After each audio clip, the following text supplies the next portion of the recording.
Hello ஐஃபீஸ் எல்லோரும் எப்படி இருக்கீங்க? இன்றைக்கி நான் கல்யாணத்துக்கு போகிறேன்ற பேரில் நொந்து நூடுல்ஸ் ஆகி வந்த ஒரு கதையை தான் உங்கள் கூட ஷேர் பண்ணிக்க போகிறேன். மறக்காமல் வீடியோ ஃபுல்லாக பாருங்கள். ஓகே, ஸ்டோரி ஸ்டார்ட் பண்ணிடலாமா? நான் வந்துட்டு காட்பாடியில் தான் வந்து ட்ரெயின் ஏறிந்தோம் பெங்களூர் போகிறதுக்காக ஒரு மேரேஜ் ஈவெண்ட்டுக்காக. அதனால் வந்துட்டு எங்கள் கூட வந்து இன்னும் எங்கள் சில நாத்தனார்லாம் வரேன்னு சொன்னதுனால நாங்கள் காட்பாடி ரயில்வே ஸ்டேஷன்லேயே வந்து டேரா போட்டுவிட்டோம். சரி, ட்ரெயின் வரத்துக்கும் டைம் இருக்குது, அவங்களும் வர டைம் இருக்குது, நாங்கள் முன்னாடியே வந்துவிட்டோம் அப்படின்றதுனால அங்கேயே வந்து உக்காஞ்சிட்டு இருந்தோம். ஸோ அதனால தான் அவங்களுக்காக கொஞ்சம் நேரம் வெயிட் பண்ணலான்னு சொல்லிட்டு வெயிட் பண்ணிகிட்டு இருந்தோம். எல்லாருமே வந்துட்டு போயிட்டு வந்துட்டு இருக்காங்க, யாரும் இந்த கும்பலிங்க வந்து உக்காஞ்சிட்டு இருக்காங்களே அப்படின்னு சொல்லிட்டு.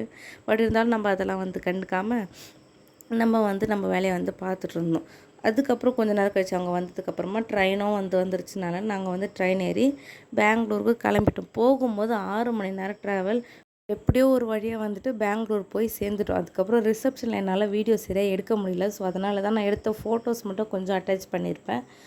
நான் அந்த ஆரஞ்சு கலர் சாரீ கட்டியிருக்கிறது அது நான் தான். நான் புது யூடியூபர்ன்றதுனால உங்கள்கிட்ட ஜஸ்ட் இன்ஃபார்ம் பண்ணுறேன்.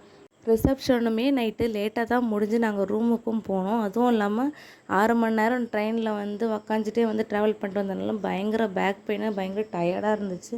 ஸோ காலைல சீக்கிரமாக எழுந்துக்கவே முடியல. அப்படி இருந்துமே முகூர்த்தம் வந்து 6லேருந்து 7 மணிக்கிட்ட தான் வச்சுருந்தாங்க. அதுவுமே என்னால் சுத்தமாக எழுந்துக்கவே முடியல. ஏதோ ஓரளவுக்கு வந்துட்டு சாரீ கட்டி ரெடி ஆகி வந்து உக்காந்துட்டோம். எல்லாருமே வந்து கேங்கை வந்து உக்காந்துட்டோம்.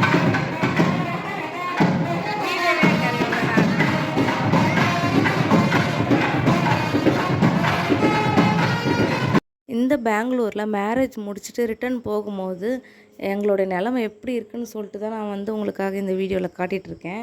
என் பொண்ணும் ட்ரெயின் ஏறி உடனே வந்து படுத்துட்டான். நாங்கள் வந்து சிட்டிங் சீட் கிடச்சிது, கீழே வந்து படுக்கிற மாதிரி கிடச்சிது. பட் யாருமே அதை வந்து நாங்கள் எல்லாருமே மேலே ஏறி படுத்துட்டோம். அவ்வளோ டயர்டாக இருந்துச்சு. ஸோ இதுதான் வந்துட்டு இந்த வீடியோ உங்களுக்கு பிடிச்சதுன்னா மறக்காம நம்ம சேனலை சப்ஸ்கிரைப் பண்ணுங்கள். நெக்ஸ்ட் வீடியோவில் பார்க்கலாம்.